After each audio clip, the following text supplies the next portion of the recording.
जहाँ पर भी हम कंपनी की ऑडिट करने के लिए जाते हैं, स्पेशली स्टैट्यूटरी ऑडिट करने के लिए जाते हैं, तो वहाँ पर कंपनी का बिजनेस समझना बहुत ज़रूरी है।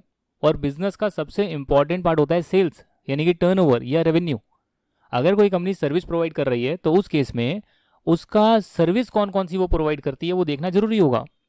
उस सर्विस को प्रोवाइड करने के लिए उसके क्या रिसोर्सेज लगते हैं, कैसे वो चीज़ों को फाइनल प्रोडक्ट में कन्वर्ट करते हैं, कैसे उसकी बिलिंग होती है, कैसे वो पैसे आते हैं, उस साइकिल को समझना बहुत ज़रूरी है। सिमिलरली ट्रेडिंग और मैन्युफैक्चरिंग कंसर्न में कौन से गुड्स की मैन्युफैक्चरिंग या ट्रेडिंग होती है वो जानना ज़रूरी है। मैन्युफैक्चरिंग का प्रोसेस क्या होता है वो जानना ज़रूरी है। और उसके बाद उसका पूरा का पूरा जो प्रक्रिया है कि भैया स्टार्ट से लेकर एंड तक कस्टमर का ऑर्डर आया और कस्टमर ने रियलाइज़ करा, पैसा कंपनी को दिया, उसका क्या चेन है, क्या प्रोसीजर है, वो जानना बहुत ज़रूरी है, ताकि आप बिज़नेस का प्रोसेस समझ पाएँ और ये देख पाएँ कि कहाँ कहाँ पर चेक मिसिंग है या कंपनी के कंट्रोल्स एफिशिएंट है या नहीं है। तो वो कंट्रोल्स को आइडेंटिफाई करने के लिए सबसे पहले आपको कंपनी का प्रोसीजर जानना होता है। दोस्तों, आज के वीडियो में हम कंपनी का प्रोसीजर ही जानने वाले हैं और एक सैंपल के तौर पर मैंने आपके सामने ABC एग्रो इंडस्ट्रीज मोटा एंड पकोला, मोटा एक यूनिट है और पकोला दूसरी यूनिट है, उसका मैंने आपके सामने प्रोसेस नोट खोला हुआ है। ये ऑडिट के टाइम मैंने खुद बनाया था। आप देख सकते हैं राइट साइड में प्रोसेस आ रहा है। ये लोग सोया ऑयल बनाते हैं, सोया सीड से सोया ऑयल बनाते हैं, उसका प्रोसेस ब्रीफ में लिखा हुआ है। हालांकि मैन्युफैक्चरिंग प्रोसेस की अलग फाइल भी बनाई होगी, उसमें डिटेल में भी डॉक्यूमेंट करा होगा कि एक्चुअली किस प्रपोर्शन में कैसी कैसी चीज़ें लगती है। जनरली बहुत ज़्यादा कंपनीज इतना डिटेल में प्रोसेस देती नहीं है क्योंकि वो उनका सीक्रेट हो सकता है, पर बेसिक लेवल फैक्ट्री विजिट करके कैसे प्रोसेस चल रहा है वो सभी कंपनीज बताती है, क्योंकि ऑडिटर को जानना ज़रूरी है कि एक्चुअली में चीज़ें वर्क कैसे करती है, कहाँ पर जो है फ्रॉड के चांसेस हो सकते हैं या फिर कहाँ पर एरर के चांसेस हो सकते हैं, कंट्रोल वीक हो सकते हैं, चोरी हो सकती है। वो तभी जान पाएगा जब उस प्रोसेस की समझ ऑडिटर को होगी, क्योंकि ऑडिटर इंजीनियर नहीं होता भाई। ऑडिटर जो होता है वो कॉमर्स का बंदा होता है, पर अगर उसको समझाया जाए कि ऐसी ऐसी चीज़ें हो रही है तो उसका एनालिटिकल दिमाग और प्रीवियस एक्सपीरियंस से पता लगाया जा सकता है कि अच्छा, इन जगहों पर फ्रॉड के चांसेस हैं, यहाँ पे कंट्रोल वीक है। हमारा जो सोया ऑयल बनाने का प्रोसेस है वो ब्रीफ में अगर मैं आपको बताऊँ तो ज़्यादा मुश्किल नहीं है। सोया सीड आपके पास होने चाहिए। अब जाहिर सी बात है, अगर कंपनी बल्क मात्रा में सोया की सीड खरीदेगी तो कहीं ना कहीं उसको स्टोर भी करेगी।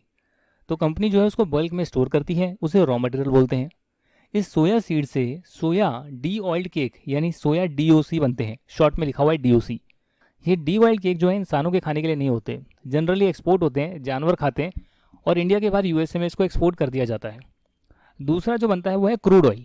डायरेक्टली सोया सीड से सोया ऑयल नहीं बनेगा, उसके कई स्टेजेस होंगे, कई सेमी फिनिश प्रोडक्ट बनेंगे और उसके बाद फर्दर प्रोसेस लगाने के बाद फाइनल प्रोडक्ट बनेगा।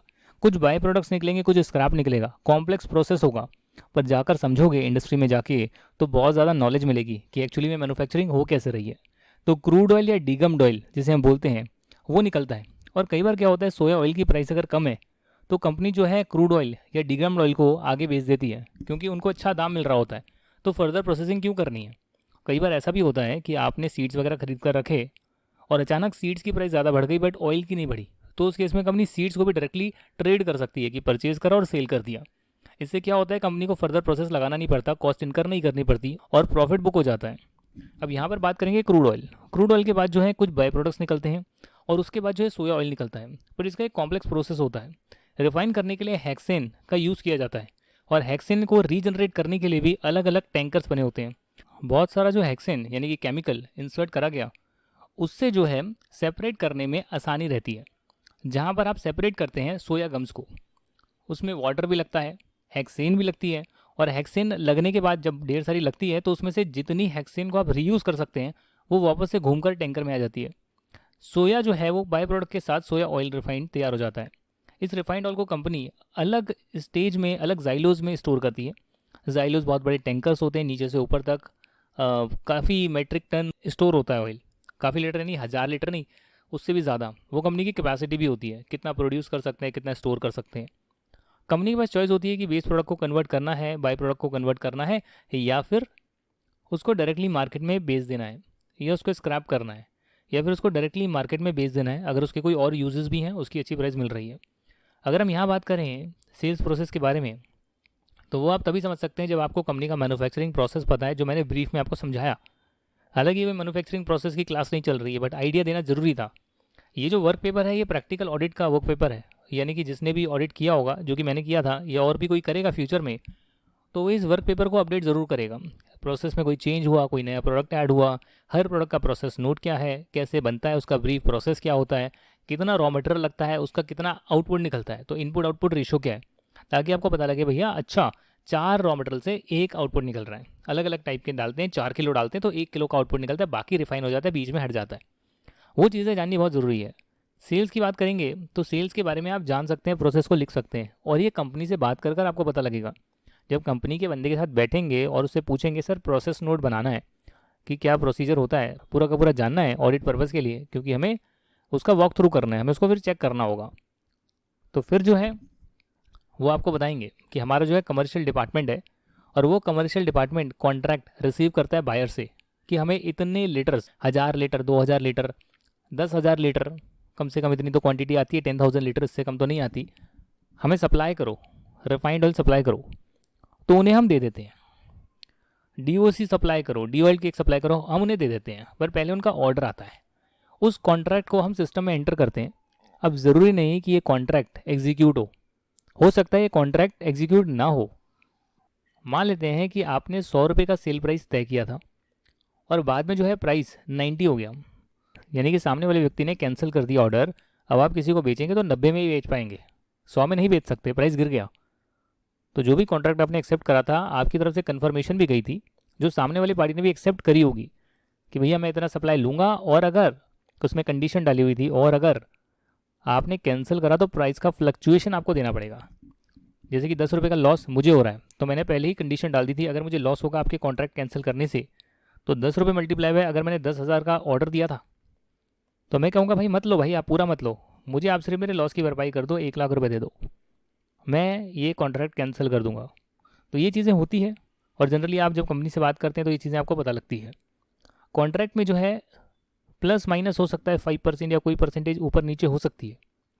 इन case of prices are going to rise, जो भी प्रोडक्ट खरीदने वाला है वो बायर आगे बेचेगा, आपसे खरीद कर आगे बेचेगा, तो वो ज़्यादा बाय करेगा, क्योंकि उसको पता है कि जितने मैं खरीदूंगा उससे ज़्यादा मैं बेच सकता हूँ, और प्राइस बढ़ने वाली है। जहाँ प्राइस आगे फ्यूचर में कम होने वाली है वहाँ पर वो कम बाय करेगा। तो थोड़ा बहुत फ्लक्चुएशन हो सकता है, उसका लिखा होता है कि इतना % फ्लक्चुएशन होगा, तो कोई भी हम जो है आपसे क्लेम नहीं करेंगे, पर आप कैंसिल कर रहे हैं, इससे ज़्यादा फ्लक्चुएशन कर रहे हैं, देन हम आपसे वसूल करेंगे। कई बार ऐसा भी होता है कि आपने ऑर्डर ज़्यादा करा पर कंपनी आपको सप्लाई कम कर रही है। उस केस में क्या होता है कि जैसे मान लो 480 क्वांटिटीज़ ऑर्डर करी है, अब ये जब क्वांटिटी जाएगी, या मेट्रिक टन ऑर्डर करा है, 480 मेट्रिक टन बहुत होता है, आपने ऑर्डर करा पर कंपनी जो है एक ट्रक में 460 मेट्रिक टन चढ़ा पाई, उसके बाद 20 मेट्रिक टन के लिए कंपनी को एक अलग ट्रक रखना पड़ेगा, जो कि फीसिबल नहीं है, उसकी कॉस्ट बहुत ज़्यादा आएगी। तो उस केस में कंपनी क्या करेगी, उस केस में कंपनी 460 मेट्रिक टन ही सप्लाई करेगी, वो अपना फ़ायदा देखेंगी। हो सकता है कंपनी को थोड़ा सा एक्सपेंस बियर करना पड़े, कुछ रीइंबर्समेंट देनी पड़े, प्राइस फ्लक्चुएशन का डिफरेंस देना पड़े, कंपनीज ओके, अगर उसकी कॉस्ट बच रही है, ट्रक की कॉस्ट लगाने से कम कॉस्ट पड़ रही है। Based on the contract commercial department जो है वो ट्रेस कर सकता है किसी पॉइंट पे कि कितने कॉन्ट्रैक्ट्स पेंडिंग है, कितने एग्जीक्यूट हो गए। ऑनलाइन सिस्टम से रिपोर्ट जनरेट हो जाती है, वो हमें मिलती है। ERP का ऑयल सॉफ्टवेयर ये यूज़ करते हैं डेटा को मेंटेन करने के लिए, और जहाँ पर भी एक्सपोर्ट हुआ करती थी, जैसे कि डी ऑयल केक की होती है, वहाँ पर जो है परफॉर्मा इनवॉइस जनरेट हुआ करता था कि आप जो है गुड्स को अगर ट्रांसपोर्ट करने के लिए भेज रहे हैं पोर्ट पे, और शिप से जाएगा US से, एक्चुअली में शिप से US से जाता है 30 डेज 60 डेज लग जाते हैं, 2 महीने लग जाते हैं, 2 महीने से 3 महीने का टाइम लगता है US से पहुंचने में, पर वो चीज़ें ख़राब नहीं होती, और शिप के ज़रिए जो है हैवी क्वांटिटीज़ पहुंचती है। फ्लाइट में हैवी क्वांटिटीज़ नहीं जा सकती, थोड़ी सी दिक्कत होती है। तो शिप का भी जो है आजकल यूज़ किया जाता है, शिप भी यूज़ होती है एक कंट्री से दूसरी कंट्री में जाने के लिए, जिसके लिए मर्चेंट नेवी का भी एक कॉन्सेप्ट है। लोग जाते हैं, क्रू मेंबर्स होते हैं, मर्चेंट नेवी भी ये काम करती है, साथ में जाती है, और उसमें अच्छे पैसे भी मिलते हैं। तो ये भी एक जॉब है जो लोग कर सकते हैं, वो करते हैं। आगे बात करते हैं, चीज़ों को समझते हैं, प्रोसेस नोट को समझते हैं, ताकि आपको आइडिया लगे कि अच्छा सेल्स में इतनी चीज़ें हो सकती है एक कंपनी के लिए। अलग कंपनी में जाओगे अलग चीज़ें सुनने मिलेगी, पर आइडिया लग जाएगा कि अच्छा ऐसा होता है। यहाँ पर देखिएगा, जब भी कोई ट्रक एंटर करता है फैक्ट्री के अंदर, तो गेट कीपर उसकी एंट्री अपने रजिस्टर में कर लेता है, ये ट्रक की एंट्री हुई है, कौन सी पार्टी का ये ट्रक आया है सामान ले जाने के लिए। उस ट्रक में सामान चढ़ता है, उस ट्रक का वेट किया जाता है, क्योंकि ये नहीं हो सकता कि जब वो ट्रक पहुँचने के बाद बोले इसमें तो कुछ था ही नहीं, तो आपने पहले ही वेट कर लिया, खाली ट्रक का वेट कर लिया और ट्रक में सामान भरकर भी कर लिया। तो उसमें से माइनस करोगे, ग्रॉस वेट से माइनस कर दोगे ट्रक का वेट, आपको पता लग जाएगा सामान का कितना वेट है। वो तो किसी थर्ड पर्सन ने जो बाहर, जिसको बोलते हैं धर्म काटा बोलते हैं वो लोग। धर्म काटा यानी कि बहुत बड़े बड़े लगे होते हैं, वेइंग मशीन्स लगी होती है, तो वेइंग मशीन्स पर ट्रक खड़े होते हैं, बहुत बड़ी होती है और उस पर वेट किया जाता है। इसके बाद कुछ नहीं होता भैया, लॉरी रिसिप्ट जनरेट हो जाती है, ट्रक वाला आपको लॉरी रिसिप्ट देता है। और लॉरी रिसिप्ट क्या होती है, एक प्रूफ होता है कि भैया मैं इतना सामान यहाँ से वहाँ लेके जा रहा हूँ। जीएसटी में उसको ई वे बिल भी बोलते हैं। आजकल ई वे बिल अलग जनरेट होता है, उस टाइम जीएसटी नहीं था। यहाँ पर जो है गुड्स में जो बिकते हैं गुड्स, उसमें दो तरीके की सेल हो सकती है। अगर आप इंडिया के इंडिया में बेच रहे हैं तो ये तो होती है एक्स मिल, एक्स फैक्ट्री, यानी फैक्ट्री से बाहर निकलते ही सारी रिस्पॉन्सिबिलिटी बायर की। दूसरा होता है एफओआर, फ्री ऑन रोड, जहाँ पर आपको बायर को फ्री में बायर की प्लेस तक पहुँचाना होगा गुड्स, तभी रिस्क एंड रिवॉर्ड ट्रांसफ़र होंगे। तो आपको इंश्योर करना है कि कौन से टाइप की सेल करी गई है, टर्म्स एंड कंडीशन में क्या लिखा है, और जो भी टाइप की सेल है रिस्क एंड रिवॉर्ड ट्रांसफ़र होने के बाद ही रेवेन्यू को रिकॉग्नाइज करा गया है, ये चीज़ आपको देखनी पड़ेगी। जो लॉरी रिसिप्ट है वो हम सामने वाली पार्टी को दे देते हैं, तो इसलिए कंपनी रिकॉर्ड्स में लॉरी रिसिप्ट की कॉपी मिल सकती है, ओरिजिनल नहीं मिलेगी अगर आपने सामने वाली पार्टी को दे दी है तो। When the goods are sent to port, a prior intimation is receive from the party.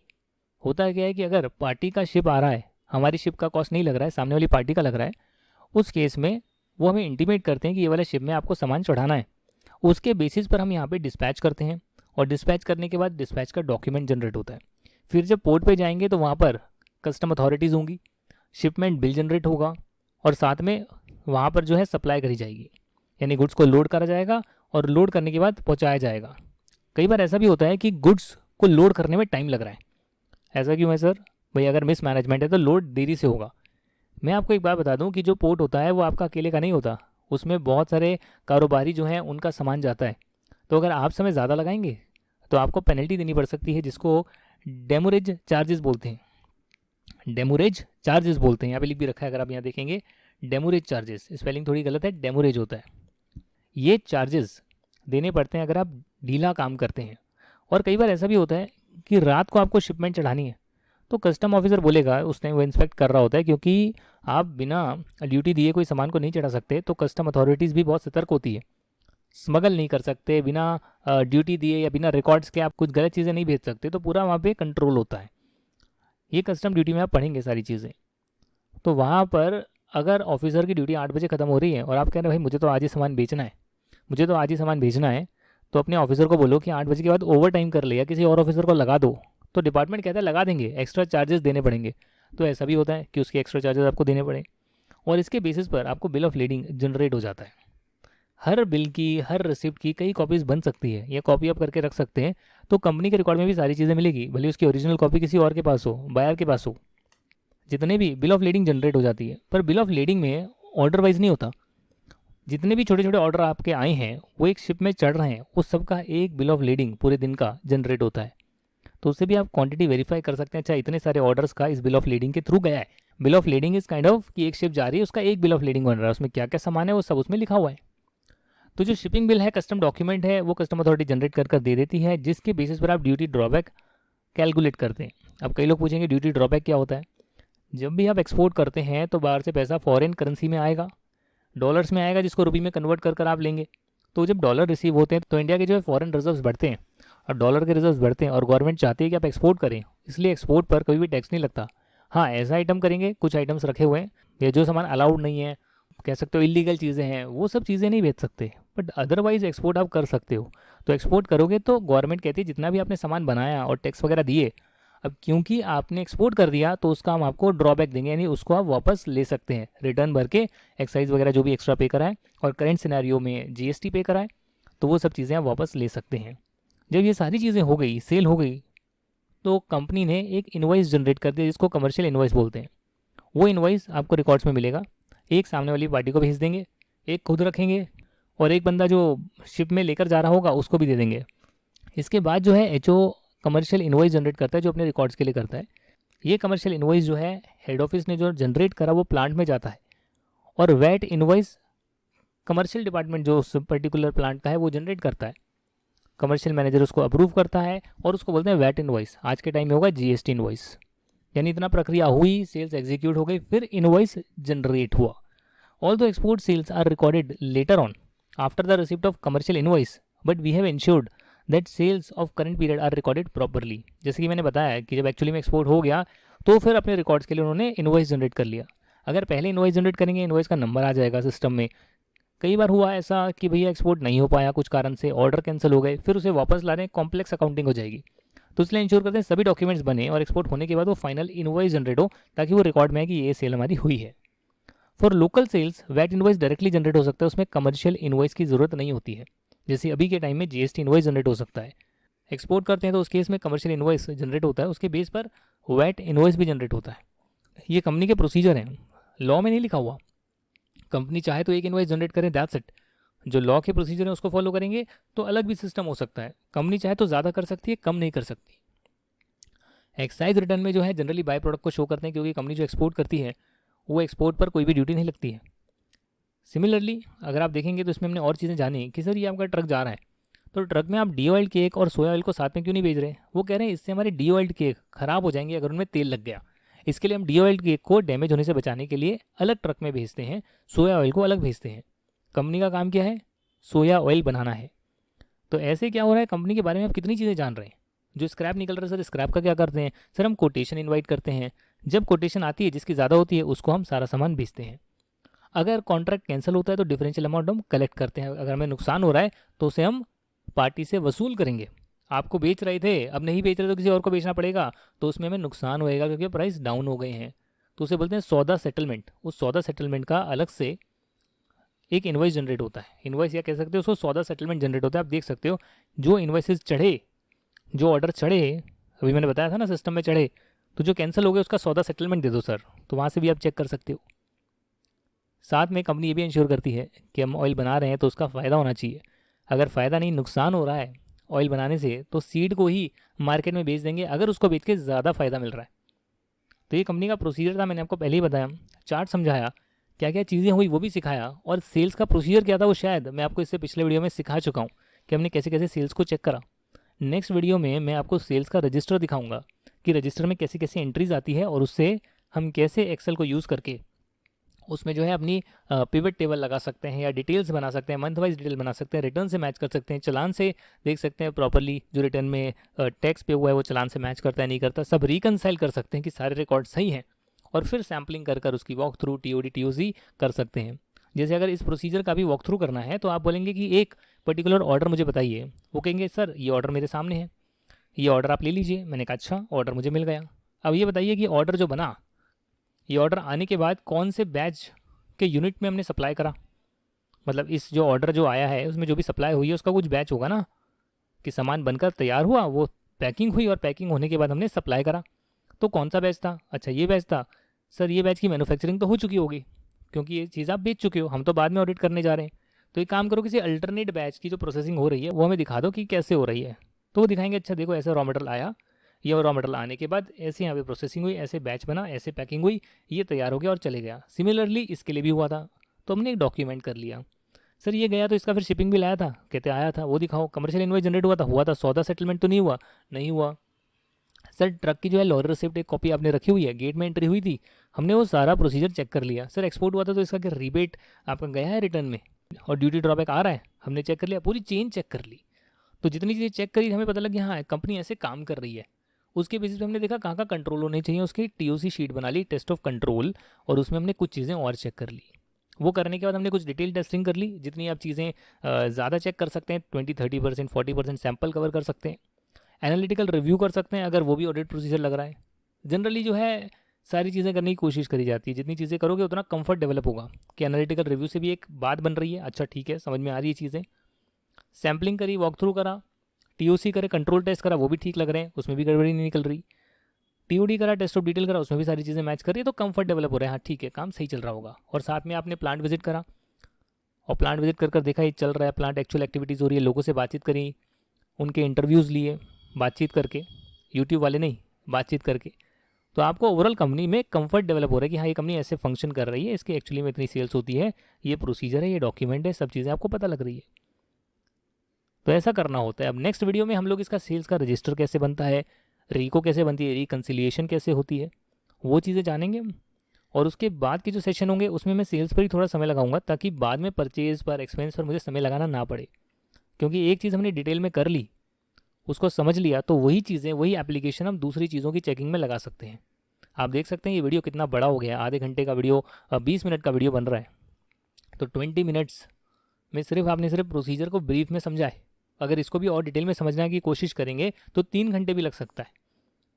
तो डिटेल बहुत है, चीज़ें बताने के लिए बहुत सारी है, इसलिए आपको हर वीडियो पूरा देखना है और आपको वो संघर्ष करना पड़ेगा कि जो चीज़ चल रही है उसको ध्यान से जितना एब्जॉर्ब कर सकते हो कर लो, क्योंकि जैसे जैसे आप चीज़ें एब्जॉर्ब करते जाएंगे आपको घर बैठे बहुत सारी चीज़ें आपको गेन हो जाएगी जिसकी वैल्यू बहुत ज़्यादा है। बिना गए इतनी चीज़ें सीख ली और आगे भी कितनी चीज़ें सीख पाओगे आप, सोचो।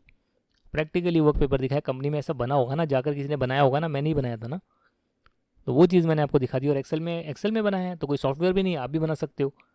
तो आपको पता लग गया अच्छा ऐसे काम होता है।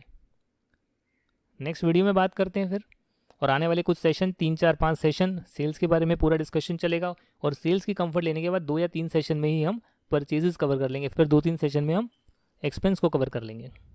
तो एक बार सेल्स, परचेज और एक्सपेंस हो गया तो पीएनएल तो आपका कवर हो गया।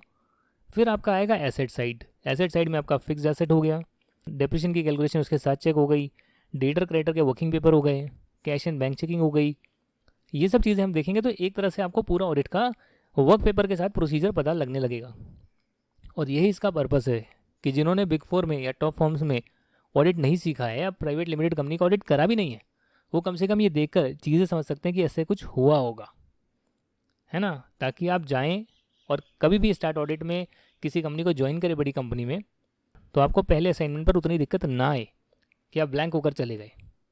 इसके बेसिस पर अगर आपने एक स्टार्ट ऑडिट कर भी ली अपनी आर्टिकलशिप के बाद, तो आप इंटरव्यू में काफ़ी कुछ बोल सकते हैं कि एक तो मैंने प्रैक्टिकली कर देख लिया और ये सारी नॉलेज तो मेरे को थी और इसको इम्प्लीमेंट मैंने कर लिया कोई भी एक असाइनमेंट पर, चाहे वो सीए की आर्टिकलशिप में मौका मिल रहा है तब कर रहे हो, या आर्टिकलशिप पूरी होने के बाद ऐसी फर्म में जा रहे हो जहाँ पर बोलो मुझे स्टैट्यूटरी ऑडिट में सर भेज दीजिए आप, और जितनी भी नॉलेज है उसको आप वहाँ लगाते हैं और भी लोगों से सीखते हैं कि कुछ नया तो नहीं आ गया।